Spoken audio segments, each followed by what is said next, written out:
Imagining myself as a 34-year-old bisexual back divorced woman with a young child. Getting ready for a date. Um, Finding blemish cover up and makeup was interesting. I felt like there was a lot of diversity with the colors, but I'm not sure exactly if they would have been my exact color.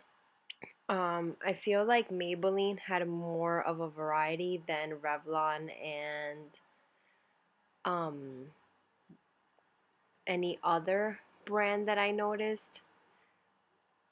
And then with like hair products at Target, there was a couple of things that I saw that I would have been able to use with my hair. Like there was a thing called kinky curls, there was another thing called multicultural curls, which in a way I found it a little bit offensive myself.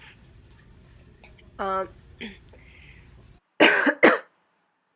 when it came to looking for a birthday card for my best friend, which is also a black woman, um I found it not offensive, but I actually came to see like there was no cards, and the only thing with a black person on it was a card with Obama, nothing else, and that was in the humor section.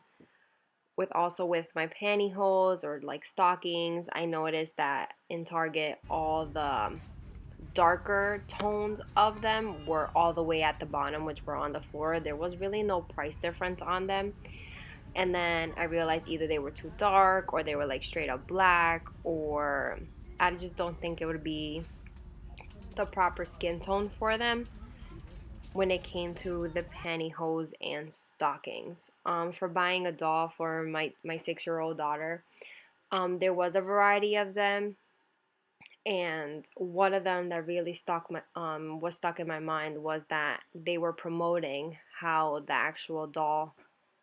which actual doll you would use, if depending on where you were from. I did find a couple of dolls for her, especially Disney or Barbie, but then I noticed that with Barbie, and there was like a career section for the Barbie, and they didn't have an African American doll. They just had a fashionista one, and the fashionista one was also on sale, which I found to be alarming because I've never noticed that before. With the novel was actually a rough one, and the magazines. At first I was like, there isn't any magazine, but then I noticed that towards the back there was actually magazines that just aimed for the African American female, and it was like just about hair and about products that you could use, and like all the African American who are in the industry. Um which I found to be very weird, because why would that type of magazine would be in the back? I have no idea.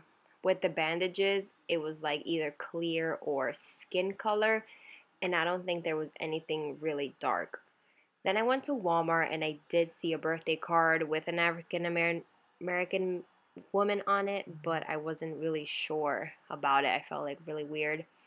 I did check the books in Target. There wasn't any books in Target that really aimed for my daughter, but then I went to Walmart and I found a Doc McStuffins one. And then I also went to Walmart because I didn't find a novel specifically in Target, and in Walmart they had novels, but it wasn't about like a lesbian or a bisexual couple. It was like a regular, what you would call a regular couple. And then I kept walking in Walmart around just to see what else I could find. And I did find multicultural hair products, which is actually the sign that was there. And I noticed there was products for girls, for the African American males, and for women, which is actually interesting because I never even passed by that section. Um, Overall, and I didn't specifically go find a hair salon, but I did Google it, and it's actually closer than I thought. But then again, I live in a very diverse area, so I would have figured that it was going to be around, and it's actually in Edgewater, New Jersey. She says, it's funny because I went on her website and she has literally every hair is good hair, but she also specialized only in black hair, and the salon is called Tina Pearson Salon.